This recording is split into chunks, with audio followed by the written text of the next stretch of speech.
નમસ્કાર. વિશ્વમાંથી જુદા જુદા ટાઈમ ઝોનમાંથી આવતા વૈશ્વિક શ્રોતાજનોને good morning, good afternoon, good evening.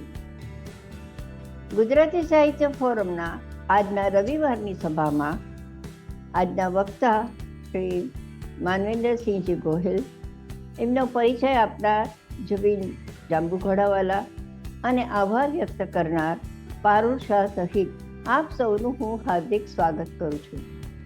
Gujarati સાહિત્ય ફોરમ વિશે જો હું આપને ટૂંકમાં કહું ને તો એ એક નોન પોલિટિકલ અને નોન રિલિજિયસ સંસ્થા છે. વિશ્વભરમાંથી 60 મિલિયન લોકો ગુજરાતી બોલતા ફેલાયેલા છે.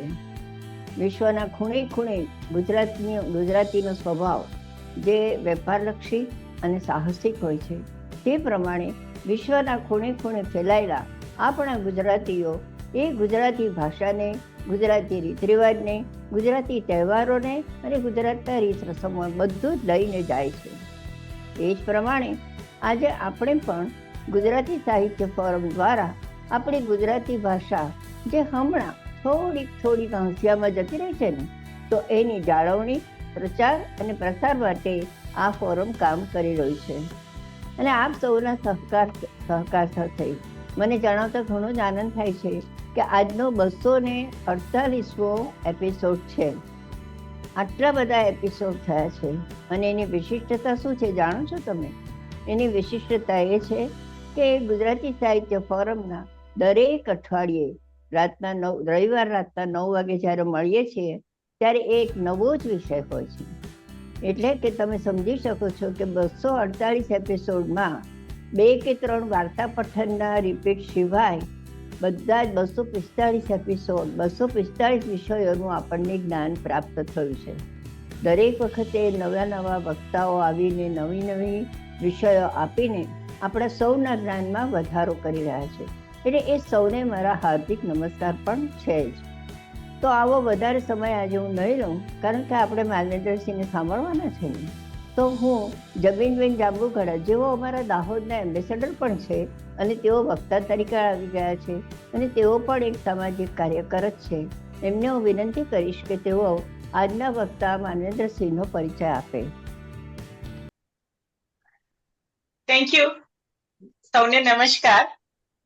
Thank you Kokilaben. આપ સૌ જે કાર્ય કરી રહ્યા છો, આખું ચોકસી પરિવાર, સાહિત્યની ખરી સેવા છે. હમણાં છેલ્લા કેટલાક વખતથી હું ગુજરાતી સાહિત્યને લઈને ચાલતા કેટલાક ઝઘડાઓને ખુલ્લેઆમ સોશિયલ મીડિયા પર જોઈ રહી છું. ત્યારે મને એવું થાય છે કે એમાં સમય બગાડવાને બદલે આપ જે રીતે ગુજરાતી સાહિત્યની સેવા કરી રહ્યા છો, એવું કંઈક કરવાની વધારે જરૂર છે. તો આપ ખરેખર આપના આ સાતત્ય માટે અભિનંદનીય છો. Thank you. માનવેન્દ્રસિંહનો પરિચય કરાવતો સૌથી પહેલો પરિચય એ છે કે માનવેન્દ્રસિંહજી મારા ખૂબ સારા મિત્ર છે. અને એના પછી એમનો ફોર્મલ પરિચય કરાવતો કે રાજપીપળાના ક્રાઉન પ્રિન્સ છે અને 650 વર્ષ જૂના રજવાડા ગોહિલ વંશના 39માં સીધા વંશજ છે. શાહી પરિવારના પહેલા એવા સભ્ય છે કે જેને ખુલ્લેઆમ એવી પોતાની કબૂલાત કરી છે કે ગે છે. અમેરિકામાં બહુ જ ફેમસ ટીવી શો, એટલે બહુ પ્રેસ્ટિજિયસ ટીવી શો, એ જે ઓપ્રા વિન્ફ્રે ચલાવે છે, એમાં 1 વાર નહીં, 2 વાર નહીં, પણ 3 વાર એ સ્થાન પામે છે. અને આખા વિશ્વમાં કોઈ એવું વ્યક્તિ નથી એ શોમાં જેને 3 વાર બોલાવવામાં આવ્યું છે. ત્યાં માનવેન્દ્રસિંહજી 3 વાર સ્થાન પામ્યા છે. એની પરથી જ આપ સૌને એમનું કદ ખબર પડશે કે માનવેન્દ્રસિંહ ભારતમાં તો ખરા જ, પણ ભારતની બહાર આખા વિશ્વમાં કયા પ્રકારનું કદ ધરાવે છે. અને એના સિવાય એમ લક્ષ્ય ટ્રસ્ટ છે વડોદરામાં, જે 26 વર્ષથી તેઓ LGBTQ સમુદાયો માટે કામ કરે છે અને સ્પેશિયલી એમના જે એડ્સના પ્રશ્નો છે એની ઉપર કામ કરે છે. અને ઇન્ડિયા કેર્સ કરીને, હેલ્થ ફાઉન્ડેશન ઇન્ડિયા કેર્સ કરીને, જે વિશ્વની સૌથી જૂની અને સૌથી મોટી સંસ્થા જે એડ્સ ઉપર કામ કરે છે, એના તેઓ બ્રાન્ડ એમ્બેસેડર પણ છે. હાલમાં તેઓ રાજપીપળાના હનુમંતેશ્વરમાં રહે છે અને ખૂબ સુંદર જગ્યા છે. હું પણ ત્યાં ગઈ છું 1-2 દિવસ રહેવા માટે. એમનો રાજમહેલ પણ ખૂબ સુંદર છે, પણ એ છોડીને એ સ્પેશિયલી હનુમંતેશ્વરમાં રહે છે અને ત્યાં આગળ LGBTQ માટેનું એમણે સ્થાન ઊભું કર્યું છે અને એમનો ડ્રીમ પ્રોજેક્ટ છે કે ત્યાં આખું જે એમની પોતાની જમીન છે એને ડેવલપ કરીને એ લોકોના રિહેબિટેશન અને એમના માટેના લાઇવલીહુડના જે કંઈ પણ કાર્યો કરી શકાય એ કરવા માટે એ ત્યાં આગળ ઉત્સુક છે અને ખૂબ ખૂબ જ પેશનેટ થઈને એ આ કાર્ય કરી રહ્યા છે.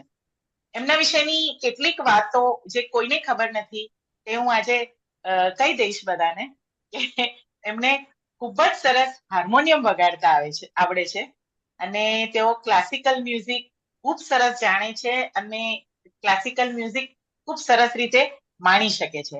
ભોજન બનાવવાના પણ એ શોખીન છે અને જમાડવાના પણ શોખીન છે અને રોયલ કિચન્સમાં એમની રેસિપીઝ આવી ગઈ છે. એટલે આ એક જે છુપી વાત હતી એ પણ મેં આપ સૌની સામે કહી દીધી છે અને બહુ સમય ન લેતા હું માનવેન્દ્રસિંહજીને કહીશ કે તેઓ રોયલ પરિવાર વિશેની જે વાતો છે એ કહેશે. નમસ્કાર. સૌથી પહેલા તો હું GSF નો આભાર માનું છું, કોકિલાબેનનું, પારુલબેન, રિંકી, જેમને લીધે હું આજે અહીંયા ઉપસ્થિત છું, અને ઝબીન, મારા જે જૂના મિત્ર છે, એમને પણ આભાર માનું છું કે એમને મારી એટલી સરસ એક ઇન્ટ્રોડક્શન પરિચય આપ્યું છે. તો આજે તમે લોકો બધા મને જોઈ રહ્યા છો, તો મેં જે આજે આ વેશભૂષા પહેરી છે એ એનાથી ખબર પડે છે કે અમારું જે વંશ જે છે, હમણાં જે ઝબીને વાત કરી, આ 650 વર્ષ જૂનું વંશ છે, ગોયલ વંશ. 1340 સાલમાં અહીંયા પરમાર વંશ ચાલતું હતું અમારા એરિયામાં. રાજપીપળા એકચ્યુઅલી રાજધાનીનું નામ છે. અમારું જે સ્ટેટ હતું એનું નામ નાંદોદ છે. અત્યારે પણ અમારું જે તાલુકો છે એને નાંદોદ તાલુકો કહેવામાં આવે છે, અને રાજપીપળા એની રાજધાની હતી. અને તે વખતે પરમાર વંશ અહીંયા ચાલતું હતું, અને પરમાર વંશના કોઈક સંતાન, એટલે કે એક આપણા મેલ સંતાન નહોતું, એમની દીકરી હતી, અને એ દીકરીના લગ્ન ભાવનગરના રાજા જોડે થયું હતું. એટલે પછી એ લોકોએ શું કર્યું કે કેમ કે એમનું પુરુષ સંતાન નહોતું થયું, એ લોકોએ એમના દોયતાને, એમના ગ્રેન્ડસનને ગાદી પર બેસાડ્યા, અને ત્યારથી પરમાર વંશથી આ અમારું વંશ ગોયલ વંશમાં એનું પરિવર્તન થયું 1340માં. અને 1340 માંડીને હમણાં સુધી મારું 39મો નંબર છે, જે આપણે જે ડિસેન્ડન્ટ ની વાત કરીએ. હવે હું ઘણું બધું પાછળની વાત નહીં કરું, પણ હું તમને બધાને 1900 પછી જે થયું છે એની ઉપર હું આવીશ. અમારું જે પહેલા જે રાજ હતું તે એક જૂના રાજ કરીને અમારી રાજધાની હતી, ત્યાં હતી. હવે ત્યાં ગાડી એ ડુંગરોની વચ્ચે હતી, અને ત્યાં ગાડી અમારું રાજ જે હતું, રાજપીપળા રાજ, એ એટલી સુંદર રીતે એનું જે લોકેશન શોધવામાં આવેલું, કેમ કે ચારે બાજુ ડુંગર છે. સતપુડા જે ડુંગર છે એ અમારે ત્યાંથી શરૂ થાય છે. પછી અમારે ત્યાં 2 નદીઓ છે, નર્મદા નદી છે અને નર્મદાની ટ્રિબ્યુટરી છે કરજણ નદી. એટલે એનું લોકેશન એવી રીતે લેવામાં આવેલું કે જ્યારે પણ કોઈ શત્રુને આવવું હોય અમારા ઉપર આક્રમણ કરવા, તો કાં તો એમને નદી ક્રોસ કરવી પડે અને કાં ડુંગર ક્રોસ કરવું પડે. એટલે અમને હરાવવામાં બહુ જ લોકોને મુશ્કેલી થઈ છે. ખાસ કરીને જ્યારે હું સુલતાનની વાત કરું અથવા મુઘલની વાત કરું, અને ગાયકવાડ પણ, અમારા સૌથી નજીકના દુશ્મન ગાયકવાડ હતા, વડોદરાના ગાયકવાડ. એમને અમને હરાવવામાં બહુ જ એ લોકોએ પ્રયત્ન કર્યું, પણ એ નહોતા કરી શક્યા. એટલે તે વખતે શું થતું કે બ્રિટિશ સામ્રાજ્ય હતું, અને બ્રિટિશે શું કરેલું કે એમની એક કુંવરી, અમારી એક કુંવરી હતી, એમના લગ્ન વડોદરાના રાજા જોડે કરાવ્યા, અને ત્યાર પછી રાજપીપળા અને વડોદરા વચ્ચેનું જે યુદ્ધ હતું તે સમાપ્ત થયું. અને પછી અમારે ખાલી સાલિયાના જેવું એક વડોદરા રાજને આપવું પડતું હતું, જેથી કરીને અમે એમના જમાઈ હતા, વડોદરાના જમાઈ હતા એવું કહી શકાય. અને એ સાલિયાનું અમે લોકો 1948 સુધીમાં આપ્યું. હવે મારા જે પડદાદા હતા, મહારાજા વિજયસિંહજી એમનું નામ હતું, એ સૌથી પ્રગતિશીલ રાજા હતા અમારા ઇતિહાસમાં. એમને 1915માં એમની રાજગાદી એમને સંભાળી. એમના ફાધર પિતાજી મહારાજા છત્રસિંહજી જયારે એમનું દેહાંત થયું ત્યાર પછી. હવે એમના ટાઈમમાં ઘણી બધી પ્રગતિ જોવા મળી છે રાજપીપળામાં, જેમ કે સ્કૂલ, કોલેજ, આપણા hospital, public garden, even railway station તો હતું પણ એને આગળ એમને એક્સટેન્ડ કરેલું, એરોડ્રોમ, એ બધી ઘણી વસ્તુ. જે મુખ્ય વાત હું બધાને જણાવવા માંગુ છું કે બધાને જાણીને આશ્ચર્ય થશે કે રાજપીપળા સ્ટેટમાં એક પણ પૈસો આયકર અથવા તો ઇન્કમ ટેક્સ કોઈ પણ નાગરિકને નહોતું ભરવું પડતું. અને એની ઉપરાંત આખા રાજ્યમાં ડેરી પ્રોડક્ટ્સ જેને દૂધ, દહીં, ઘી, માખણ બધાને મફતમાં આપવામાં આવતું હતું. અને એની ઉપરાંત બહેનો માટે ફ્રી એડ્યુકેશન જે હતું, એ શિક્ષણ હતું, એ ફ્રીમાં આપવામાં આવતું હતું. તો ઘણા લોકો મને પૂછે છે કે સ્ટેટમાં ઇન્કમ ટેક્સ નહોતું અને એની ઉપરાંત આટલું બધું ઇન્ફ્રાસ્ટ્રક્ચર ઊભું કરેલું અને પ્લસ એડ્યુકેશન ને આટલું બધી વસ્તુઓ ફેસિલિટી આપી, તો કેવી રીતે પોસિબલ થતી હતી? તો એક એનું આન્સર બહુ સિમ્પલ છે કે મારા પરદાદાએ શું કરેલું કે અમારા સ્ટેટમાં જેટલી પણ નેચરલ રિસોર્સિસ છે એ બધાનું એમને શોધ્યું અને એ રિસોર્સિસ નો ઉપયોગ કર્યું અને એ રિસોર્સિસ એમને એનું ટ્રેડિંગ કરવાનું ચાલુ કર્યું, એનો વ્યાપાર કરવાનું ચાલુ કર્યું, ફક્ત ઇન્ડિયામાં નહીં પણ ઇન્ડિયાની બહાર પણ. દાખલા તરીકે અમારે ત્યાં લાકડું બહુ જ છે, અમારા જંગલમાં બહુ જ બધું લાકડું છે, જેમ કે સાગનું લાકડું છે, વાંસનું લાકડું, પછી આપણા બીજા પણ ઝાડ બધા છે જેનાથી ફર્નિચર બની શકે છે, જેના મકાન બની શકે છે. એ બધું વસ્તુનો વપરાશ કરવામાં ચાલુ કર્યું. અમારે ત્યાં બ્લેક કોટન સોઇલ છે એટલે કોટન જીનિંગ, કપાસનું ચાલુ કર્યું કામ. ત્યાં આગળ અમારે ત્યાં ડિસ્ટિલરી પણ હતી, જ્યાં રાજપીપળા રમ ને રાજપીપળા વિસ્કી બનાવવામાં આવતી હતી. હમણાં તો ડ્રાય સ્ટેટ છે એટલે કશું થતું નથી, પણ તે જમાનામાં ડિસ્ટિલરી હતી અને એ વિસ્કી ને રમ ને એક્સપોર્ટ કરવામાં આવતું હતું. હમણાં હું ઓલમોસ્ટ 20 વર્ષ પહેલા ફ્રાન્સમાં ગયો હતો અને જયારે મેં એમને કીધું કે હું રાજપીપળાથી છું ત્યારે એમને મને કીધેલું કે અમને હજુ પણ યાદ છે કે રાજપીપળા રમ ને રાજપીપળા વિસ્કી અહીંયા બનાવવામાં અહીંયા એ લોકોએ ચાખેલી. એટલે એ વસ્તુનો એક્સપોર્ટ થતું હતું. અહીંયા અકીકના પથ્થર નીકળે છે, અમારા નજીક જ એક ગામ છે રતનપુર કરીને, એ અકીકના પથ્થર પણ પોલિશ કરવા માટે ખંભાત મોકલવામાં આવતા હતા અને ખંભાતથી એ એક્સપોર્ટ થતા હતા. એટલે આ બધી વસ્તુનું જે રેવન્યુ આવતું હતું, આવક આવતી હતી, એ આવકથી એમને આખું રાજ્ય ચલાવ્યું છે અને એક પણ નાગરિકને ઇન્કમ ટેક્સ નહોતું ભરવું પડતું હતું. એટલે મારી પણ જયારે ઘણી વખત સરકાર જોડે વાત થાય છે, હું એમને કહું છું કે જયારે રાજપીપળા જેવી નાનકડી જગ્યામાં વગર ઇન્કમ ટેક્સ આટલું બધું રેવન્યુ જનરેટ કરવામાં આવે છે, તો પછી આપણે ભારત માટે આ વસ્તુ કેમ નથી લાગુ કરી શકતા? એનીવે, પછી એમને બ્રિટિશરો જોડે પણ સારું એવું રિલેશન બનાવી રાખેલું. જ્યારે પણ કોઈ બ્રિટિશર આવતા હતા ત્યારે એમના થકી એમને એનું ઇનોગ્રેશન કરાવેલું, રેલવે બ્રિજનું ઇનોગ્રેશન કરાવેલું. પછી મહારાજા સયાજીરાવ ગાયકવાડના હસ્તે અહીંનું સિવિલ હોસ્પિટલનું ઉદઘાટન થયેલું 1919માં. પછી અહીંયા અમુક એમને પબ્લિક પાર્ક બનાવ્યા હતા, વેટરનરી હોસ્પિટલ બનાવેલી, જે હજુ પણ સરકાર અહીંની છે તે એમના નામથી મેટર્નિટી હોમ છે, વેટરનિટી હોસ્પિટલ છે, હજુ પણ એ વાપરે છે.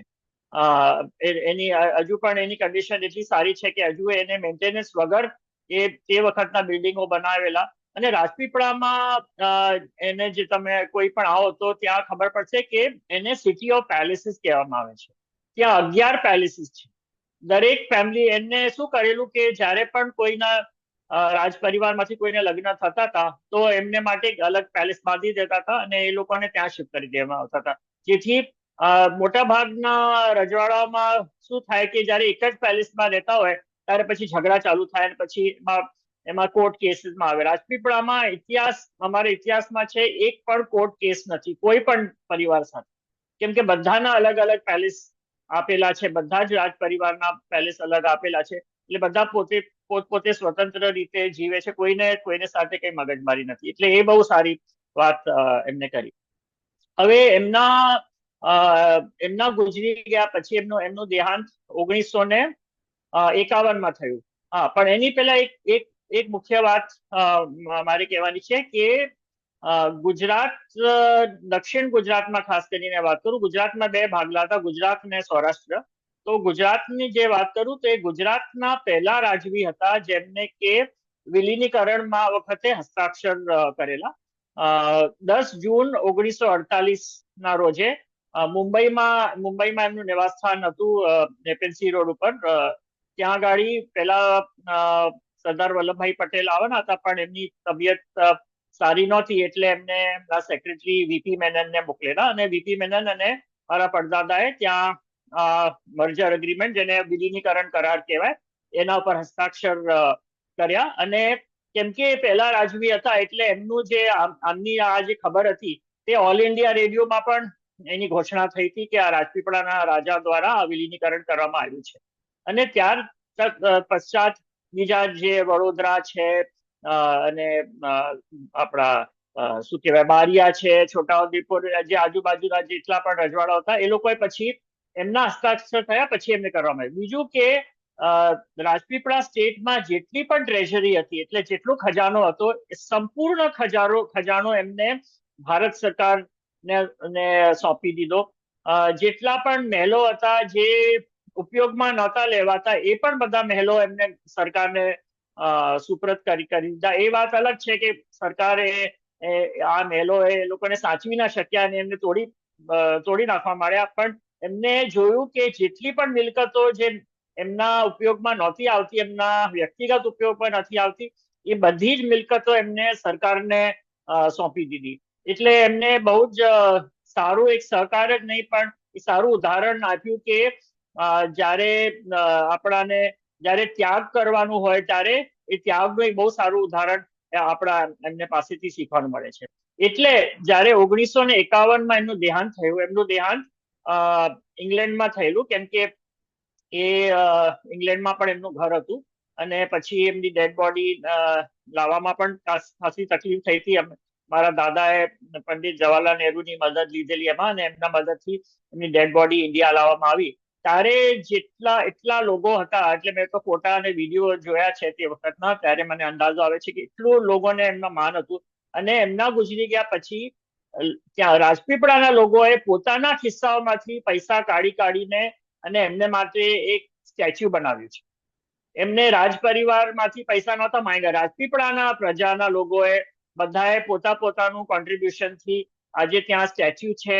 એમનું એક પુતળું છે, બ્લેક સ્ટોનનું છે, બહુ સુંદર એક સ્ટેચ્યુ બનાવ્યું છે ત્યાં આગળ રાજપીપળાના એન્ટ્રન્સમાં છે, જ્યાં આપણે રાજપીપળામાં પ્રવેશ કરીએ પ્રવેશ દ્વારમાં જ એમનું સ્ટેચ્યુ છે, અને હજુ પણ લોકો એમને પૂજે છે. એક બીજી વાત મારા પરદાદા વિશે હું કહેવા માંગીશ કે એ પહેલા જ એવા વ્યક્તિ છે એશિયામાં જેમને 3 ઘોડાની રેસ એક પછી એક જીતી છે. અત્યાર સુધી એમનો રેકોર્ડ કોઈ તોડ્યું નથી. એમને સૌથી પહેલી રેસ 1919માં કલકત્તા ડાર્બીમાં જીતી હતી, પછી 1926માં આયરિશ ડાર્બી જીતી, અને 1934માં એપ્સમ ડાર્બી જીતી છે. અને એમનો જે ઘોડો હતો, જે વિન્સર લેન્ડ એનું નામ હતું, 1934માં જે ઘોડો એમની રેસ જીતેલી, તે વખતે રાણી જે ઇંગ્લેન્ડના હતા, એ અત્યારે જે હમણાં જે ક્વીન એલિઝાબેથ ગુજરી ગયા, એમના મધર હતા ક્વીન એલિઝાબેથ ફર્સ્ટ, અને એમના પતિ ત્યાંના કિંગ હતા. એમને બેટ રાખેલી કે જે ઘોડો જીતશે એને માટે એ પાર્ટી રાખશે, અને રાણીએ પણ જે ઘોડા પર બેટ કરેલું એ ઘોડો હારી ગયો, અને એમને કલ્પના નહોતી કે એક ભારતીય વ્યક્તિ, જે મારા પરદાદા છે, એમનો ઘોડો રેસ જીતશે. એટલે એમનો ઘોડો જયારે રેસ જીત્યો એપ્સમ ડાર્બીમાં, ત્યારે એ ઘોડાને યાદમાં ને મારા પરદાદાના માટે એમને ત્યાં બકિંગમ પેલેસમાં પાર્ટી રાખેલી, અને એ ઘોડાનું નામ હતું વિન્સર લેન્ડ. એ વિન્સર લેન્ડ ઘોડો એટલો બધો પોપ્યુલર થઈ ગયો કે હમણાં જયારે આ શતાબ્દી નહીં પણ પેલું મિલેનિયમ બદલાયું 1999 થી આપણે 2000 પ્રવેશ કર્યા ત્યારે એક હરીફાઈ હતી સૌથી સરસ ઘર ને સૌથી સરસ કૂતરો ને સૌથી સરસ આ ને ફલાણું ઢીકણું. એમાં સૌથી સરસ અથવા તો સૌથી પોપ્યુલર ઘોડાનું નામ જેને કહેવામાં આવ્યું હતું એ વિન્સરલેન્ડ, એટલે એને એની પદવી આપવામાં આવેલી. એટલે એનાથી ખબર પડે છે કે એમને દરેક જાતની વસ્તુમાં એટલો જે ઉત્સાહ હતું, જે સામાજિક કાર્ય કરતા હતા, જે વસ્તુ કરતા હતા એ 100% એવી રીતે કરતા હતા કે એના પાછળ એમનું જ નામ નહીં પણ રાજપીપળાનું નામ એને આંતરરાષ્ટ્રીય નકશામાં એમને આપી દીધેલું. એમની બીજી વાત હું કહેવા માંગુ છું અને એ વાતથી પણ મને ઘણી બધી પ્રેરણા મળી છે. એમને એક ટેવ હતી કે એ એમનું ભેષ બદલીને અને રાજપીપળા ગામમાં જતા હતા જોવા માટે કે ત્યાં શું ચાલી રહ્યું છે, કે એમને પાસે જે સમાચાર આવે છે કે સાચા છે કે ખોટા છે. તો એ બહુ સારી પદ્ધતિ હતી કેમ કે મોટા ભાગના રાજાઓને જે પણ વહીવટ કરતા હતા એમના જે દીવાન હતા એમને આવીને કે ના ના રાજમાં કશું પ્રોબ્લેમ નથી, બધું સારું છે. પણ એ ખરેખર સાચું હોય કે જૂઠું હોય એના માટે એ પોતે જતા હતા જોવા માટે. અને એ વાત મને બહુ જ સારી લાગે છે કેમ કે એનાથી આપણાને સાચી વાત ખબર પડે છે, કોઈની સાંભળેલી વાત ને ખબર ના પડે. હવે એમને ત્યાં આગળ શું કર્યું હતું કે જે બ્રિટિશ રાજ્ય વખતે જે ગવર્નર હતા એમના થકી એમને આમંત્રણ આપતા અને એમના થકી એમને મનોરંજન પણ કરાવતા. ત્યાંના જ એક વસ્તુની હું એક દાખલો આપું છું. અમારે ત્યાં જંગલ પુષ્કળ છે, હજુ પણ છે, જો કે હમણાં પેલાના જેવા જંગલ નથી રહ્યા કેમ કે બધું લાકડું બધા લોકોએ બધું કાપી દીધું છે, કોઈ એને કદર નથી રાખતા. પણ તે વખતે બહુ સરસ જંગલ હતા ત્યાં, અને ત્યાં અમારે ત્યાં એક પોપટ હતા જે ડુમખલ એરિયાના પોપટ છે. એ પોપટ ત્યાંના બહુ જ વખણાય છે. હવે એ શું કરતા હતા કે પોપટને ટ્રેન કરતા હતા. એ પોપટને આપણે ટ્રેન કરી શકીએ બોલવામાં, અમુક વસ્તુને કરવા માટે. અને જયારે પણ બ્રિટિશ જયારે અહીંયા ગવર્નર હોય કે ગમે ત્યાં હોય ત્યાં વ્યક્તિઓ આવતા હતા અહીંયા ઉદઘાટન માટે કે એ ડુમખલના પોપટ દ્વારા એમને અમુક સર્કસ ટ્રિક્સ અમુક વસ્તુ કરાવતા હતા જેથી એ લોકો પણ જોઈને બહુ જ પ્રભાવિત થતા હતા કે અહીંના પોપટ એટલા પ્રસિદ્ધ છે કે આટલું બધું પણ કરી શકે છે. તો એમનું તે વખતે જાઓ જલાલી હતી તે લોકો હજુ યાદ કરે છે, હજુ લોકો એમને પૂજે છે ભગવાનના જેમ. એમના સ્ટેચ્યુ પર આવીને નારિયેળ મૂકે છે, અગરબત્તી મૂકે છે અને એમને હજુ લોકો યાદ કરે, હજુ ત્યાં આગળ આવીને એ લોકો માનતા રાખે છે. અને હમણાં જ હું ગઈકાલે જ એક ઇન્ટરવ્યુ આપી રહ્યો હતો ઇન્ડિયન એક્સપ્રેસ ને, જ્યાં હું હમણાં જ એક સિરીઝ આવી છે રોયલ્સ કરીને નેટફ્લિક્સ ઉપર, એના વિશે હું બોલી રહ્યો હતો કે અમારા સિટીમાં જેમ કે બીજા સિટીમાં પણ છે, મારા ગ્રેટ ગ્રેન્ડફાધરના તો પુતળો છે જ પણ એની સાથે સાથે ગાંધીજીનો છે, પટેલનો તો ખેર બહુ મોટું સ્ટેચ્યુ છે ત્યાં, આપણા આંબેડકરનું છે. પણ હજુ પણ આ ત્રણ જે ગાંધીજી છે, આપણા પટેલ છે, આંબેડકર છે, એમને ફક્ત ને ફક્ત લોકો એમના જન્મ દિવસે જ યાદ કરે છે. પણ મારા પરદાદાને 365 દિવસ લોકો ત્યાં આવીને યાદ કરે છે. એટલે એનાથી તમે અંદાજો લગાડી શકો છો કે ખરેખર કોણ જે હતું જેમને એમના માટે એટલું બધું આજે કર્યું છે રાજપીપળા માટે. અને હજુ પણ લોકો રાજ પરિવાર તરફ એટલું જ પ્રેમ છે, એટલું જ એમને અમારા માટે રિસ્પેક્ટ છે કેમ કે એમને ખબર છે કે અમે લોકો નિસ્વાર્થ ભાવથી કામ કરીએ છીએ. અમે અમારા વોટ માટે કે એના માટે અમે નથી કામ કરતા.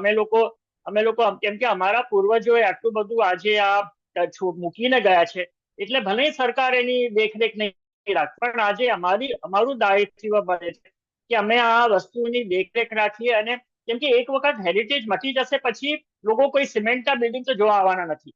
આજે લોકો આવે છે તો અમારી જૂની મિલકતો છે, મોન્યુમેન્ટ છે, અમારું ઇતિહાસ છે, અમારું હેરિટેજ છે, એ જોવા આવે છે. એટલે હું મારા તરફથી પ્રયાસ કરી રહ્યો છું. હમણાં જ મને ગયા વર્ષે એક બહુ જૂની સંસ્થા છે Indian national trust for art and cultural heritage INTACH, એનો કન્વીનર બનાવ્યો છે નર્મદા જિલ્લા માટે. તો હું એના દ્વારા પણ જેટલી પણ જાળવણી કરવાનો પ્રયાસ કરી રહ્યું છે, જેટલા પણ જૂના અહીંયા સ્ટ્રક્ચર્સ છે, મોન્યુમેન્ટ છે, જેનું બહુ જ ખરાબ હાલત છે, એની દેખરેખ જરા પણ રાખવામાં આવતી નથી. એટલે હું એના માટે ઘણું બધું કામ કરી રહ્યો છું, અને એના માટે મને બહુ જ ઓપોઝિશન પણ આવે છે, કેમ કે આ કામ સરકારનું છે, મ્યુનિસિપાલિટીનું છે, પણ એ લોકોને જરાય આમાં કંઈક કરવાની કંઈક એ લોકોની ઈચ્છા નથી થતી, અને હું એમની સામે લડીને હું હેરિટેજની જાળવણી કરું છું, કેમ કે મારી પણ એક જવાબદારી છે, એક આ વંશજના નાતે, કે હું મારા પરદાદાએ, મારા પૂર્વજોએ જે બધી વસ્તુઓ બનાવી છે એની હું દેખરેખ રાખું, એના વિશે જે કંઈ કામ મારે કરવું હોય, પ્રચાર કરવું હોય, તે બધું કરું, જેથી કરીને હું રાજપીપળાને મારો પ્રયાસ છે કે આંતરરાષ્ટ્રીય નકશામાં લાવું, જેથી કરીને પર્યટકો આવા થાય. અત્યારે સ્ટેચ્યુ ઓફ યુનિટીમાં તો પર્યટક આવે જ છે, પણ રાજપીપળામાં હજુ પર્યટક નથી આવતા, કેમ કે ત્યાં કોઈ સગવડ નથી, ત્યાં કોઈ ફેસિલિટી નથી, ત્યાં કોઈ સારા રોડ નથી, ત્યાં રેલવે મારા પરદાદાએ ચાલુ કરેલી એ પણ બંધ થઈ ગઈ છે, હવે રેલવેઓ નથી ચાલતું, ત્યાં એમને એરોડ્રોમ બનાવેલું, ત્યાં ફ્લાઇટ્સ પણ આવતી હતી. પંડિત જવાહરલાલ નહેરુ જયારે 1961માં અહીંયા ડેમનું શિલાલેખ મૂકવા આવેલા, એ પણ પ્લેનમાં આવેલા, ત્યારે હવાઈ જહાજ ત્યાં ઉતરતા હતા, હવે એવું બંધ થઈ ગયું છે. એટલે જરૂરત છે કે અમે અમારા જેવા લોકો એને ફરીથી આ વસ્તુને આપણે લોકો સુધી પહોંચાડીએ કે આ વસ્તુ કેટલી ઇમ્પોર્ટન્ટ છે, આપણો વારસો કેટલો ઇમ્પોર્ટન્ટ છે, એ વસ્તુની જાણ લોકોને થવી જોઈએ. અને આજની તારીખમાં પણ લોકોને જેટલા પણ પ્રોબ્લેમ હોય છે, ચાહે તે ગવર્મેન્ટ રિલેટેડ હોય કે ગમે તે રિલેટેડ, એ લોકો મારી પાસે આવે છે, એમને સરકાર ઉપર ભરોસો નથી અને એમને પાસે જવું એ નથી. એટલે મારે ત્યાં એક હમણાં ભલે હું પેલેસમાં નથી રહેતો, હું મારા ફાર્મ હાઉસમાં રહું છું, ત્યાં પણ લોકો આવે છે અને એમના તકલીફો લઈને આવે છે કે ભાઈ અમારે જોડે આ અન્યાય થયું છે, અમારી સાથે આ જમીન દાખલો નથી મળતો, એ બધું લઈને અમારી પાસે આવે છે, અને અમારી પાસે બધા દાખલા મળે છે. મેં ઘણા લોકોના કોર્ટના કેસીસ જીતાડ્યા છે, એ લોકો પાસે દાખલા નથી અને ગવર્મેન્ટ પાસે દાખલા નથી, એટલે અમારી પાસે અમુક દાખલા હોય જૂના, તો એના આધારે લોકોએ કોર્ટ કેસીસ પણ જીત્યા છે. એટલે હું પ્રયત્ન કરું છું કે જેટલા લોકોને તકલીફ પડે છે એમને હું એમાંથી મુક્તિ લાવવાની કોશિશ કરું છું. હું બહુ એક સરસ એક સ્ટોરી સંભળાવવા માંગુ છું.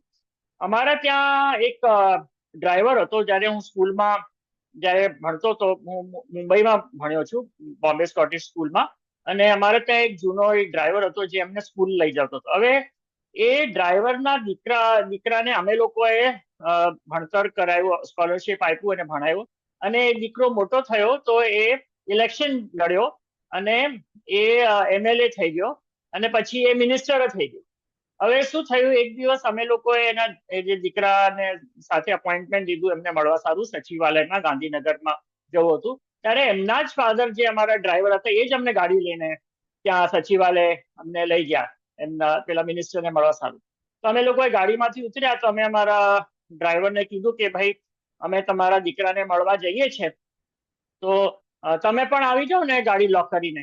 તો ખબર છે પેલા ડ્રાઈવરે શું કીધું, પેલા છન્નાભાઈનું નામ હતું, એમને કીધું કે જો સાહેબ, હું એક ડ્રાઈવરની હેસિયતથી તમને અહીં લઈ આવ્યો છું, એ ભલે હું મિનિસ્ટરનો ફાધર છું એ અલગ વાત છે, પણ મારી ફરજ છે કે હું આ ગાડી છોડીને કશે જવું નહીં, હું ગાડી પાર્ક કરીને ત્યાં ને ત્યાં બેસી રહીશ, મારા દીકરાને મને મળવું હશે તો નીચે આવીને મને મળી જાય. તો એનાથી સાબિત થાય છે કે કેટલી વફાદારી હતી તે જમાનામાં. હમણાં જોવા મળે છે, પણ એટલી બધી નથી મળતી, પણ છેવટે પેલો દીકરો જે મિનિસ્ટર છે એ નીચે આવીને ફાધરને મળીને ગયો, પણ ફાધરે ના પાડી કે ના, હું ઉપર નહીં આવું.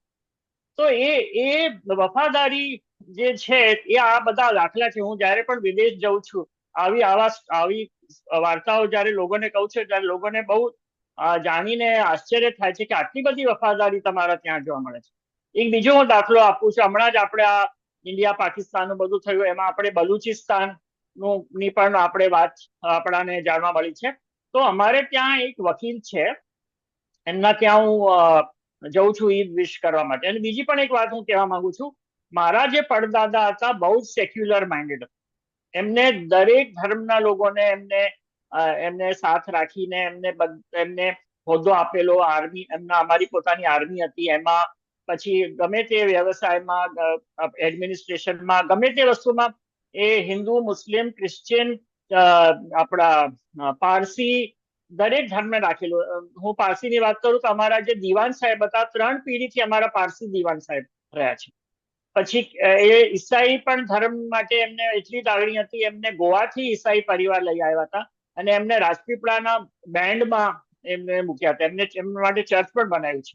એવી જ રીતે શીખ માટે પણ એમને ઘણું બધું કર્યું છે. તો આ જે વકીલ જે મારા ઓળખીતા છે, એક દિવસ એમને ઈદના માટે વિશ કરવા ગયો હતો અને એમને મને એમના રૂમમાં લઈ જઈને બતાવ્યું કે આ જો આ અમારા એક પૂર્વજ છે, બલુચી, એમનું સરનેમ પણ બલુચી છે, કે અમે લોકો બલુચિસ્તાનથી આવેલા અને તે વખતે ગાયકવાડ જે રાજ્ય હતું એમને મારા પૂર્વજને બ્રાઇબ આપવાની કોશિશ કરી, કે કીધું કે તમે અમારી સેનામાં જોડાઈ જાઓ તો તમને અમે તમને આ બધું ફાયદો આપીશું ને. તો ત્યારે એ જે ઇકબાલભાઈના જે પૂર્વજ હતા એમને ના પાડી. એમને કીધું કે મેં રાજપીપળાનું લૂણ ખાધું છે, એટલે એમના તરફ એમના સાથે હું વફાદારી નિભાવીશ અને એમને ગાયકવાડ રાજ્યના સેનામાં જવાથી ના પાડી દીધી અને અમારા જ સેનામાં રહ્યા અને યુદ્ધ લડ્યા ગાયકવાડ સાથે અને ગાયકવાડ સરકાર અમને કોઈ દિવસ હરાવી નહીં શકે. એટલે એ વફાદારી જોવા મળે છે ને એ એટલા માટે કેમ કે એમને બધાને ઇક્વલ દરજ્જો આપેલો. એ કોઈના સાથે ભેદભાવ નહોતા કરતા, ગમે તે જે ધર્મનો હોય, ગમે તે કાસ્ટ હોય, ગમે તે ક્રીમનો હોય, ગમે તે સ્ટેટસ હોય, એ હંમેશા દરેક વ્યક્તિને, અને એ જ ગુણ હું અત્યારે પણ મારામાં આવ્યા છે કે હું કોઈ જોડે ભેદભાવ નથી રાખવામાં આવતો. મારા માટે બધા જ સરખા છે, જે કોઈ ધર્મથી. એટલે રાજપીપળામાં જોવા મળ્યું હતું કે જયારે ગોધરામાં જયારે પેલા જે રાઇટ્સ થયા હતા, રાજપીપળામાં જરા પણ કઈ પ્રોબ્લેમ નથી થયું, કેમ કે એટલી બધી એકતા છે બધા ધર્મ લોકોના સાથે. કેમ કે તે વખતથી મારા પરદાદા એવું જ કરેલું. અત્યારે પણ મોહરમનું જયારે તાજીઓ નીકળે છે, રાજ પરિવારમાંથી કોઈ આવીને સૌથી પહેલા નારિયેલ ફોડે છે અને પછી એ તાજીઓ આગળ વધે છે. આજે ઈસાઈ ધર્મની વાત કરું તો આજે ક્રિસમસ હોય કે ઈસ્ટર હોય તો હું ચર્ચમાં જઉં છું અને જયારે પેલો એમને ઈસાઈ ધર્મનો જે પાદરી હોય છે એ મને જયારે જે કંઈ પીવડાવે છે, ખવડાવે છે, લોકોને આશ્ચર્ય થાય છે કે તમે તો બેપ્ટિઝમ નથી લીધું તો તમને કેવી રીતે આપે છે. ભાઈ હું કહું છું કે મારા પરદાદાના લીધે આ બધું થાય છે, કેમ કે એમને બધા સાથે સારું વ્યવહાર રાખેલું, એટલે દરેક ધર્મ સાથે એમને સારું વ્યવહાર રાખ્યું હતું. એટલે આજે પણ એ જ પરિસ્થિતિ છે. આજે અમારા ત્યાં એટલું બધું સેક્યુલરિઝમ, જે આપણી ભારતની આપણે જે સંવિધાનમાં સેક્યુલર જે આજે આપણે જે વાત કરીએ છીએ એનો દાખલો આપણે રાજપીપળામાં જોવા મળે છે અને એ મારા પૂર્વજોના લીધે થાય છે. એટલે આ બધા દાખલા જયારે હું યાદ કરું છું ત્યારે મને એટલું ગર્વ મહેસૂસ કરું છું કે હું આજે એવા રાજ પરિવારનો સદસ્ય છું કે જ્યાં આ લોકોએ આટલું બધું સારું કામ કર્યું છે. હમણાં જબીને એક પરિચયમાં રાજપીપળાની વાનગીઓ વિશે વાત કરી તો મારા જે પરદાદા હતા એ જમવાનું એમને તો એમાં શોખ તો હતું જ, પણ એમને અમુક રેસિપીઝ પણ એમની પોતાની ડેવલપ કરી છે. એમાં એક રેસિપી છે રાજપીપળા ચિકન. એ રાજપીપળા ચિકન ની રેસિપી એટલી બધી પ્રસિદ્ધ થઈ ગઈ હતી કે વચ્ચે એક હરીફાઈ થઈ હતી ઇન્ડિયામાં અને હરીફાઈમાં રાજપીપળા ચિકનને પહેલો દરજ્જો મળ્યો છે. અને એમાં આ રાજપીપળા ચિકનમાં અમુક પારસી સંસ્કૃતિ પણ આવે છે, અમુક બ્રિટિશ સંસ્કૃતિ પણ એમાં જોવા મળે છે, પણ બહુ સરસ એક એ રેસિપી છે અને એ રેસિપીને અમે લોકો ટીવી પર પણ લઈ આવ્યા છે, એના ઉપર શો પણ થયા છે. બીજી પણ અહીંયા રાજપીપળાની જે પ્રસિદ્ધ જે ખાવાની વસ્તુઓ છે એનો પર પણ અમે લોકોએ ટીવી શો કર્યું છે, રાષ્ટ્રીય લેવલે, આંતરરાષ્ટ્રીય લેવલે. એટલે દરેક વસ્તુમાં સારી સારી આપણે વસ્તુઓ જોવા મળે છે. એમને બહુ જ એક સુંદર પેલેસ બનાવેલો, જેને અત્યારે એનું નામ વડિયા પેલેસ નામથી ઓળખાય છે, પણ તે જમાનામાં ઇન્દ્રજીત પદ્મિની મહેલ નામથી પેલેસ હતું. ત્યારે એમને શું કરેલું કે એમના એ પેલેસ ઉપર ભીત ચિત્ર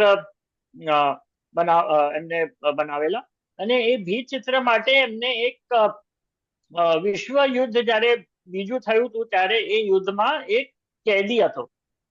એ કેદી, એનું નામ વાલી હતું, એને ખબર પડી કે આ કેદી બહુ સરસ ચિત્ર બનાવે છે.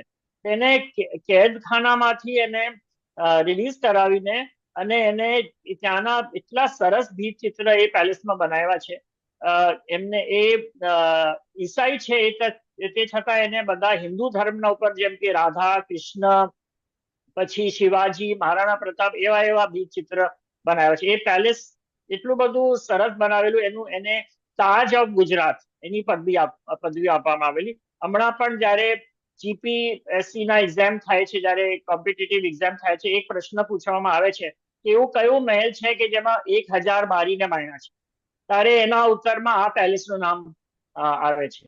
એને અત્યારે જો કે આ પેલેસ વેચી દેવામાં આવ્યું, એ સરકાર પાસે છે અત્યારે, અને એની પણ દેખરેખ અને એની પણ રેસ્ટોરેશનનું કામ અમે ઇન્ટેકના દ્વારા કરી રહ્યા છે.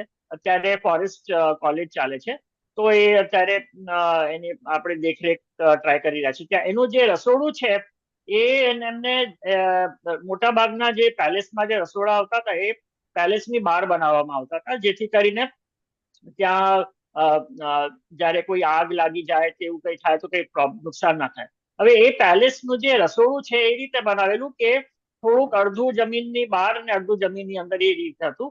અને પેલેસમાંથી ધારો કે જમવાનું રાવું હોય તો એના માટે એક સુરંગ બનાવેલી, અને સુરંગના દ્વારા એ જમવાનું રેલની પટરી ઉપર આવતું હતું, અને એનું અંદર ઇન્સ્યુલેશન કરવામાં આવ્યું, એટલે જમવાનું ગરમ ને ગરમ રહે એ રીતે જમવાનું એમના રસોડામાંથી પેલેસમાં આવતું હતું. એ રસોડું એમને એટલું મોટું બનાવેલું કેમ કે એમને ખાવાનું શોખ હતું અને ખાવાની વસ્તુ બનાવવાનું પણ શોખ હતું. અત્યારે એ કિચન એકલું જ એક કોલેજ થઈ ગયું છે, એક આયુર્વેદિક કોલેજ છે. તો તમે લોકો વિચારો કે એટલું મોટું રસોડું હશે કે એક રસોડું આજે કોલેજ છે.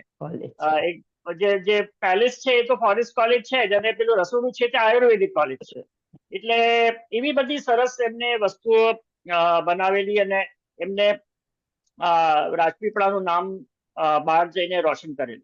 એટલે અત્યારે હું મારી જે વાત કરું તો મેં જેમ કીધું કે એમનાથી મને ઘણી બધી પ્રેરણા મળી છે.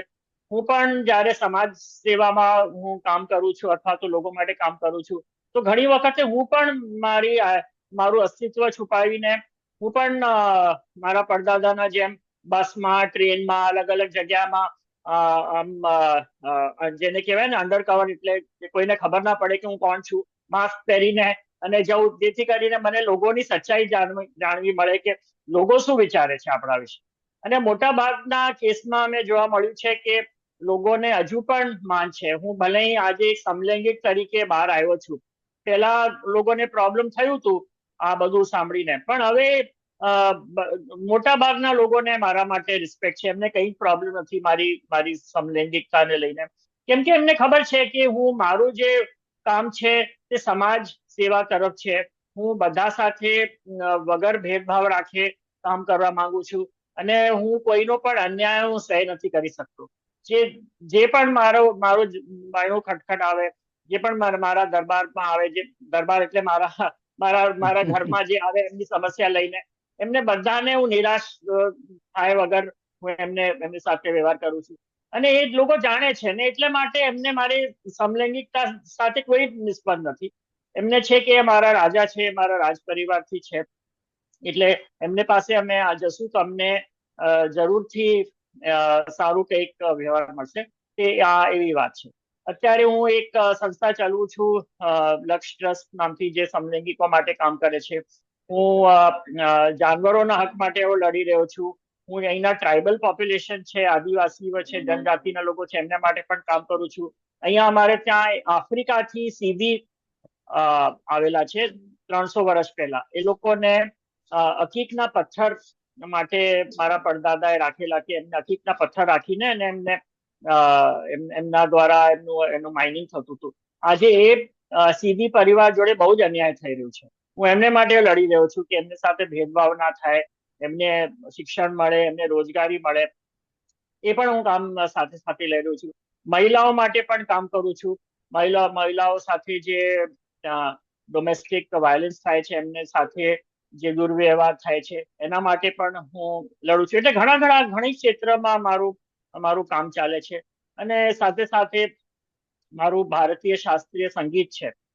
ઘણા લોકો મને પૂછે છે કે તમે એટલું બધું કરો છો તો તમને આમ સ્ટ્રેસ નથી આવતો? મેં કીધું કે આ સંગીત છે, ભારતીય શાસ્ત્રીય સંગીત છે, એ એટલી સરસ વસ્તુ છે કે જાનવરો ઉપર પણ અસર કરી શકે છે. તો આપણે તો માનવ જીવ છે તો આપણા ઉપર તો એની અસર તો થશે જ. યોગા છે, મેડિટેશન છે, એ બધી વસ્તુઓ પણ હું ઉપયોગ કરું છું.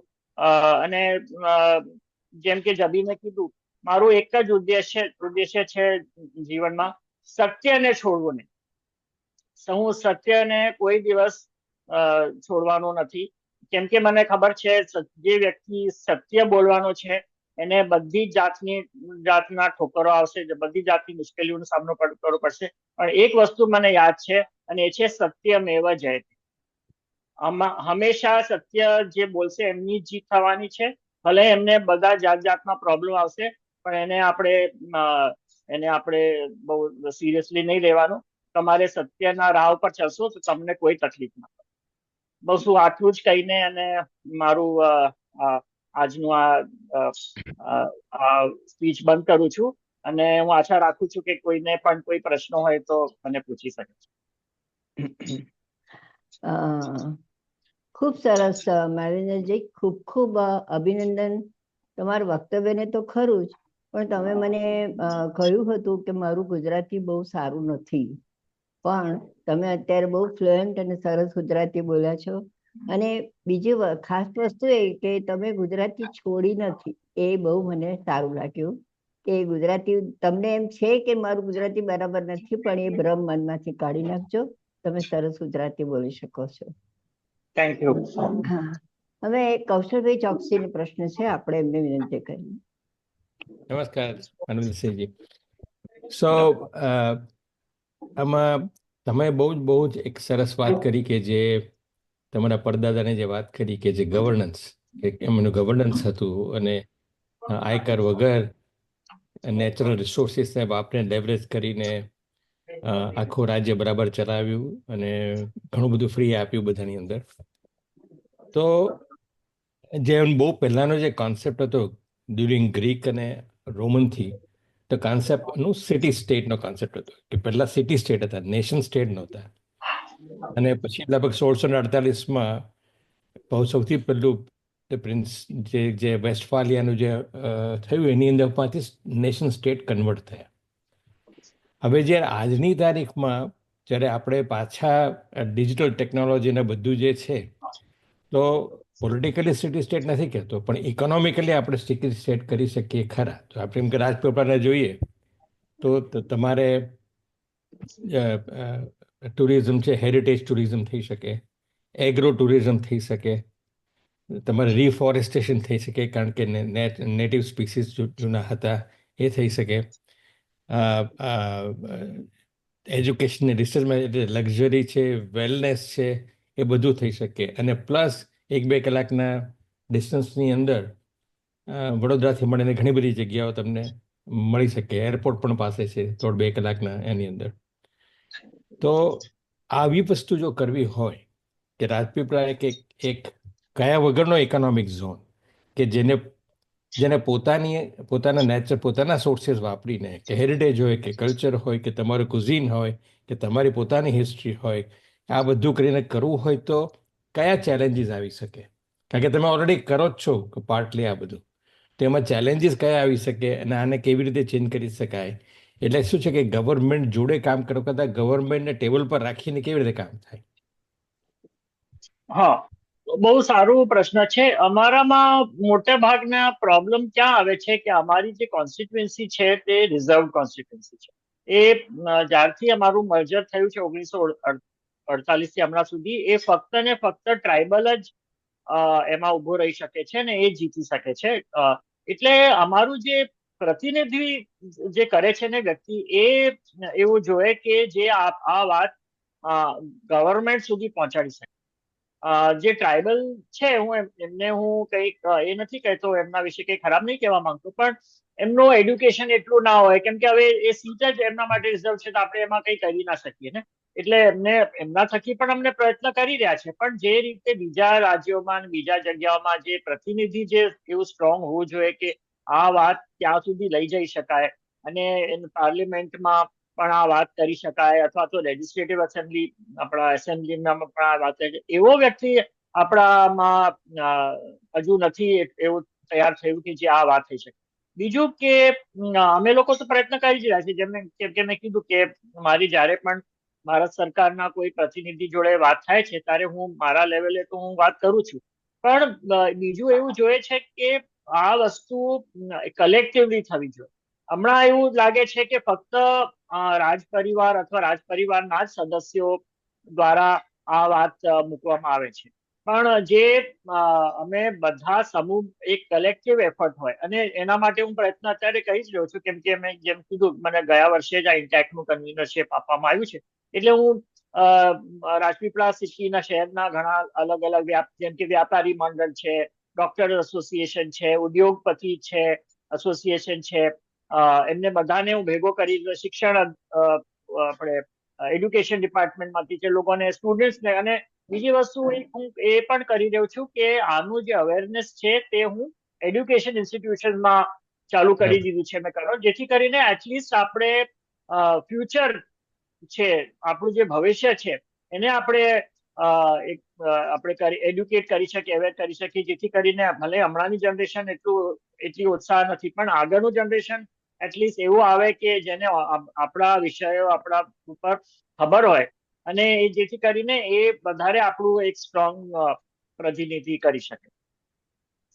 બહુ સરસ. બીજો એક ક્વેશ્ચન છે કે લગભગ એટલે ઇન્ડિપેન્ડન્સ પહેલા કે એનો આપણે લગભગ 222 જેટલા કદાચ પ્રિન્સલી સ્ટેટ ખાલી ગુજરાતમાં હતા. હવે તમારી પર લોકો પાસે જ ડોક્યુમેન્ટેશન છે. ગુજરાતમાં આમ તમે જોવા જાઓ તો આપણે કલ્ચરલી કોઈ ડોક્યુમેન્ટેશન નથી હોતું.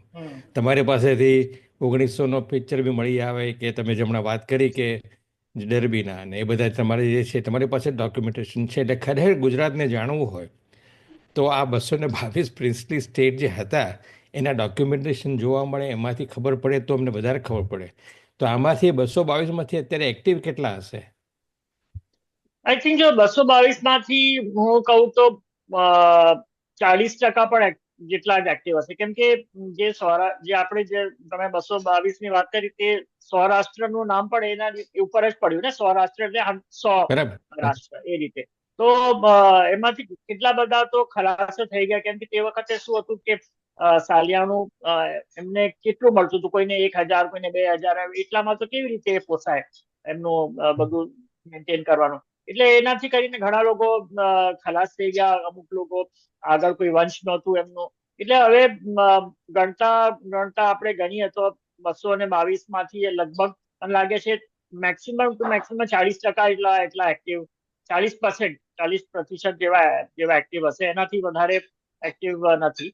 પણ એક બીજી વાત હું તમને એક તમારા જ પ્રશ્ન સાથે હું કહેવા માંગુ છું કે આ જે ડોક્યુમેન્ટેશનની વાત થઈ, તો હમણાં લગભગ 2 કે 3 વર્ષ પહેલા અમને એક ભારત સરકાર તરફથી પ્રસ્તાવ આવેલું કે એ લોકો એક રોયલ મ્યુઝિયમ બનાવવા માંગે છે સ્ટેચ્યુ ઓફ યુનિટી પાસે, જેમાં જે રાજ પરિવારે જેમ કે મારા પરદાદાએ આ વિલીનીકરણ વખતે એટલું બધું સહાય આપ્યું હતું, એવી રીતે જ અમુક બીજા પણ રાજા છે, જે ભાવનગરના છે, તેમને પણ ઘણું બધું ત્યાગ આપ્યું હતું. તો એનું એક એ લોકો મ્યુઝિયમ બનાવવા માંગે છે, ને એમાં એમને બધાને આમંત્રણ કર્યા હતા, અને એમના સચિવ પણ આવ્યા હતા, અને અમને અમારી પાસેથી ડોક્યુમેન્ટેશન પણ માંગ્યા છે.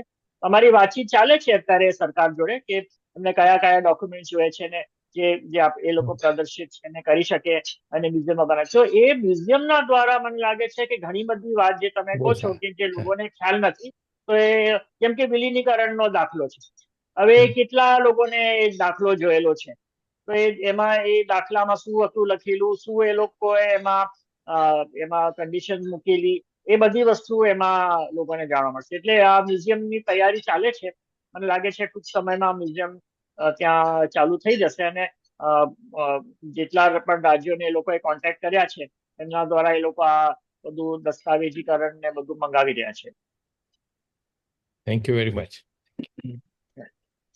રિંકીબેન ચોકસી પૂછે છે, શું બધા રાજઘરાનાની પાઘડી જુદી હોય? હા, એકચ્યુઅલી જે પાઘડી મેં આજે પહેરી છે તે ભાવનગરની પાઘડી છે, અને દરેક જેમ કે હું એક દાખલો આપું છું કે જેમ આપણે બહેનો જે સાડીઓ પહેરે છે, અને સાડીઓ પરથી ઓળખાણ પડે કે ગુજરાતી છે કે મહારાષ્ટ્રીયન છે કે પારસી છે કે ગમે તે સ્ટેટની છે. એવી રીતે પાઘડીઓથી પણ ખબર પડે કે એ કયા રાજ્યમાંથી છે. એટલે આ રાજપીપળામાં જે અસલ જે પાઘડી હતી તે આનાથી થોડી જુદી હતી, પણ આ ઓરિજિનલી ભાવનગરથી અમે લોકો આવ્યા 650 વર્ષ પહેલા, એટલે આ ભાવનગરની પાઘડી છે. અને અલગ અલગ જેમ કે ગાયકવાડની પાઘડી અલગ છે. એક ભાઈએ બહુ સરસ એક પ્રદર્શન કર્યું હતું, એમાં એનું ઉદ્ઘાટન મેં કરેલું. એમને દુનિયાની સૌથી વધારે પાઘડીઓનું પ્રદર્શન રાખેલું, અને એમાં જાત જાતની પાઘડીઓ જોવા મળી હતી, જેનાથી ખ્યાલ આવે કે પેલાના જમાનામાં કઈ પહેરતા હતા અને હમણાં એમાં શું બદલાવ આવ્યું છે, એ બધું એમાં જાણવાનું મળેલું. Okay, thank you. પણ મને હજી એક વધારે ક્વેશ્ચન છે કે ધારો કે અહીંયા ગાયકવાડ એની પાઘડી અલગ છે, શેપ ને બધું અલગ છે, તો એવું હોય છે કે like Gaikwad they are from like એ લોકો મહારાષ્ટ્રીયન છે, અને આપણી ગુજરાતની ને મહારાષ્ટ્રની પાઘડીઓના શેપ ને બધું અલગ હોય, એવું હોય શકે કે કલર પણ અલગ હોય? હા, એમાં કેમ કે જો અમે બધા ક્ષત્રિય છે, ક્ષત્રિયમાં અલગ અલગ ભાગડા પડે છે. જેમ કે અમે રાજપૂત છે, ગાયકવાડ છે એ લોકો મરાઠા છે. જેમ કે ગાયકવાડ છે, સિંધિયા જે ગ્વાલિયરમાં છે, હોલકર જે ઇન્દોરમાં છે, એ લોકો બધા મરાઠા કેટેગરીમાં આવે છે. એટલે બધાની જે પહેરવાનું જે રીતિ રિવાજ છે ને બધું જુદું છે. કલરનું જ્યાં સુધી સવાલ આવે છે કે હા, એક કલર પેટર્ન પણ ફોલો કરવામાં આવતું હતું કે દિવસના આધારે, જેમ કે બુધવાર હોય તો ગ્રીન હોય, કોઈ દિવસે એમ પીળું કલર પહેરવા આવતું હતું. એટલે એક અને હું તમને એક બીજો દાખલો આપવા માંગુ છું. વારાણસી, બનારસના જે મહારાજા છે એ પાઘડી નથી પહેરતા, એમની એક અલગ જાતની ટોપી છે એ પહેરે છે. અને એ ટોપી એ દર દિવસના હિસાબથી અલગ અલગ કલરમાં પહેરે છે. એ લોકો ક્ષત્રિય છે, પણ એ લોકો રાજપૂત નથી, એ લોકો બ્રાહ્મણ, એટલે એ લોકો દે ફોલો સિમિલર ટુ બ્રાહ્મણ કાસ્ટ, એટલે એ લોકો પ્યોર વેજીટેરિયન છે. તો એ પાછા અલગ જાતના ક્ષત્રિય કહેવાય.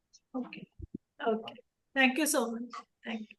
અને આશીષ પૂછે છે કે અમે રાજપીપળા આવી શકીએ અને તમને મળી શકાય? જરૂરથી મને મળી શકાય, અને જરૂરથી હું ઘણા બધા લોકો મને કહે છે કે તમે રાજવી પરિવારના જે નથી રહેતા, તમે બહુ એક્સેસિબલ થઈ જાઓ છો, બહુ લોકોને મળો છો. તો હું એવું વિચારું છું કે મને એક વખત એક ટીવી સિરિયલમાં એક ટાઇટલ આપવામાં આવ્યું હતું, પીપલ્સ પ્રિન્સ. એટલે મારું અપ્રોચ બહુ જુદું છે. હું લોકો જોડે મળવાનું મને ગમે છે, લોકોની મહેમાનગીરી માટે કરવામાં મને સારું લાગે છે. એટલે મને મળશો, મારું કોન્ટેક્ટ કરશો તો મને ગમશે, અને મને આનંદ થશે. અમારું ઇતિહાસ, અમારું જે હેરિટેજ છે લોકોને બતાડવું, એ મને બહુ ગમે છે. એટલે મારું જરૂરથી કોન્ટેક્ટ કરજો. ઓકે, હવે અમને જયશ્રીબેન ને કંઈક પૂછવું છે. જયશ્રીબેન?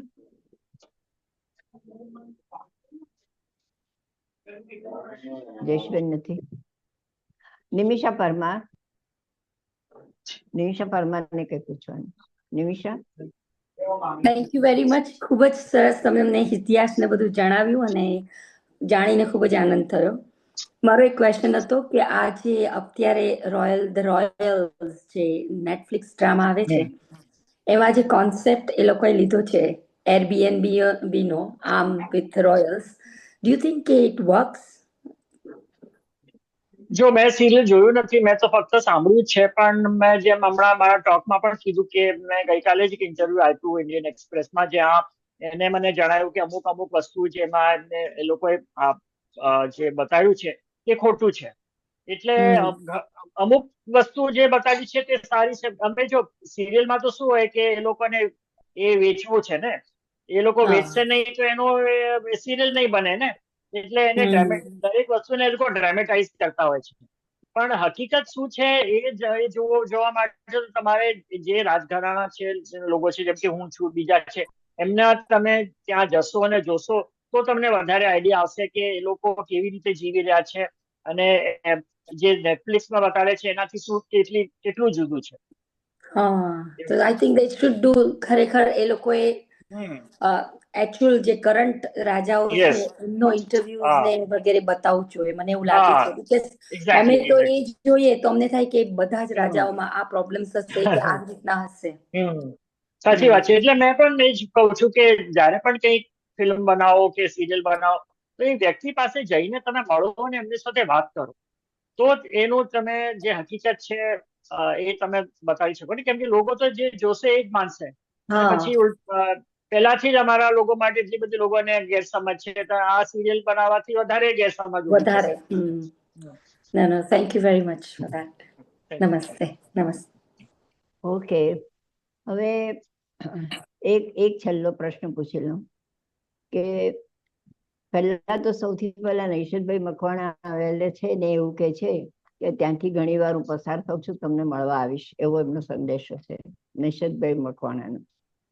અને બીજું કે સ્વાતિબેન દેસાઈનો પ્રશ્ન છે કે તમે તમારે અને ગાયકવાડના પરિવાર સાથે તમારા પરદાદાના સંબંધો મૈત્રી ભર્યા હતા?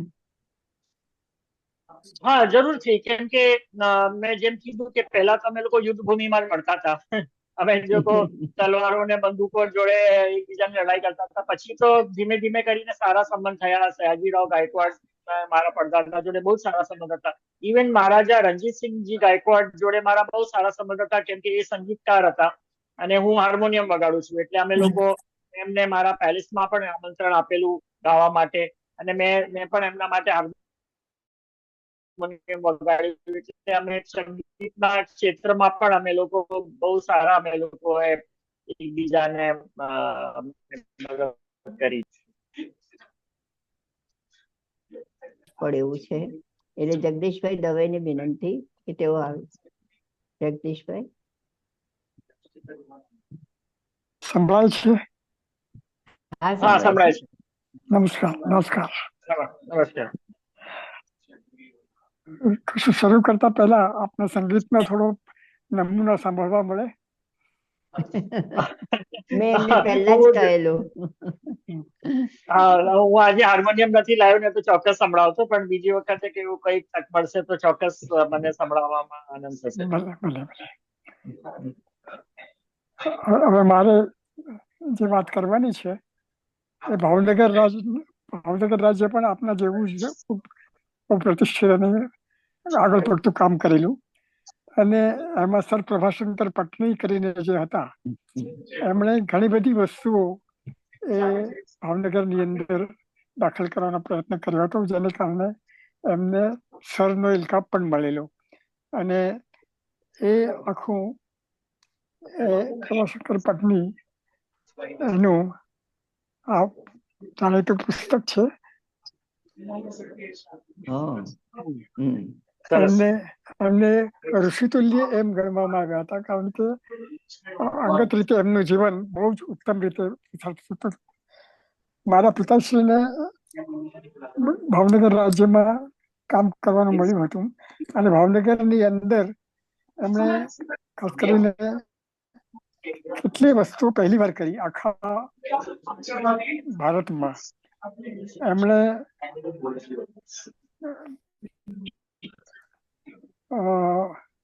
પાણીની વ્યવસ્થા આખી ઊભી કરી. પહેલા તો ફિલ્ટર ક્યાંય જ નહોતું, ત્યારે ફિલ્ટર સૌથી પહેલા પાણીનું એ એમણે કર્યું. એમણે ઘેર ઘેર પાણી મળી શકે અત્યારે આપણી સરકાર જે કહે છે એ વર્ષો પહેલા તે વખતે પહેલી વાર એ ભાવનગરમાં થયેલું. ભાવનગરથી તળાજા સુધીની રેલવે એ પણ એમણે આખી ઊભી કરેલી. એટલે કે લોકલ સ્ટેશન બધા વચ્ચે રાખીને અને એ રીતે વિકાસ કરવાનો પણ પ્રયત્ન કરેલો.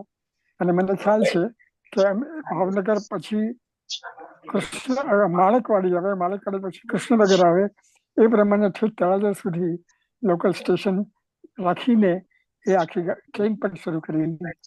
એ પણ એક ઊભું કરેલું. અને આ બધા કેટલાય ફેરફારો જે કર્યા એને લીધે ભાવનગરનું રાજ્ય એ પણ બહુ જ આગળ પડતું અને પ્રતિષ્ઠિત ગણાતું રહ્યું.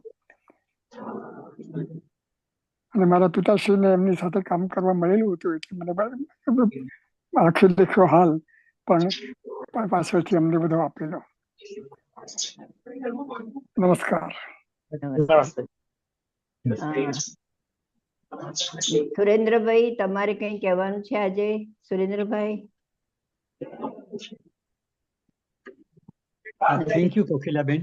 Okay. માનવેન્દ્રસિંહજી, તમે જે બધી આજે જાણકારી આપી, મને ખાતરી છે કે આજના બધા જે શ્રોતા હતા એમાંથી ઘણાને આટલી ખબર નહીં જ હોય. એટલે તમારા વક્તવ્યથી અમને ઘણું બધું જાણવા મળ્યું કે એક વખતના રજવાડા જી અને તમારા જેવા આ પ્રોગ્રેસિવ જે છે એ કેટલું બધું કામ કરી રહ્યા છે. હવે વસુધાબેન જેવાને કે બીજાઓ કેટલાકને કે હમણાં જગદીશભાઈએ કહ્યું એમણે ભાવનગરનું કહ્યું. વાત એ છે કે આવી રીતે અમને જાણકારી મળે એ સિવાય તો ઇતિહાસના પાનાઓમાં પડી છે. બીજું મને એક નોંધપાત્ર એ લાગ્યું તમારી વાતમાં કે આજે રજવાડાનું વિલીનીકરણ થઈ 70 વર્ષથી વધારે વખત થયો. વલ્લભભાઈ ગુજરી ગયા 1950માં. તો એ પછી આજે પણ આજની તારીખ સુધી તમે જે તમારા એક વખતના રજવાડામાં રાજપીપળાની વાત કરીએ તો તમે જે કામ કરી રહ્યા છો એ ખરેખર કદરને યોગ્ય છે. મને એક સવાલ છે કે તમે કહ્યું કે ત્યાં રેલવે સ્ટેશન એક વખત હતું ને નથી, એરપોર્ટ હતું અને આજે નથી. એરપોર્ટ તો કદાચ જરા બહુ મોટી બાબત થઈ ગઈ તમારા જેવા ડુંગરાળ વિસ્તારમાં, પણ આજે રેલવેથી એ જોડાયેલું છે કે નહીં વડોદરા અને બીજી જગ્યાઓ સાથે, એ જરા કહેશો? હા, જો રેલવે સ્ટેશન મારા ગ્રેટ ગ્રેન્ડફાધરે ત્યાં બનાવેલું અને પછી એનું એક્સટેન્શન રેલવેનું કરજણ નદી ઉપર કરીને એમને 1900 મારા ગ્રેટ ગ્રેન્ડફાધર રાજપીપળા સુધી લઈ આવ્યા હતા. તે વખત નેરો ગેજ હતું. હવે સરકારે નેરો ગેજ ને કાઢીને એમાં બ્રોડ ગેજ મૂકી દીધું. છેલ્લા 4 વર્ષથી રેલવે સ્ટેશન બંધ છે.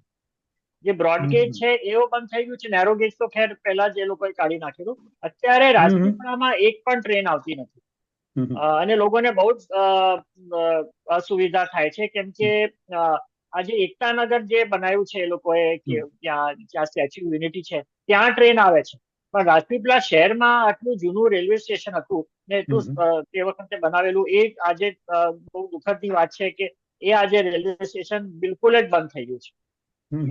એટલે એને રિવાઇવ કરવાની બહુ જરૂરિયાત છે કેમ કે હેરિટેજ રેલવે સ્ટેશન છે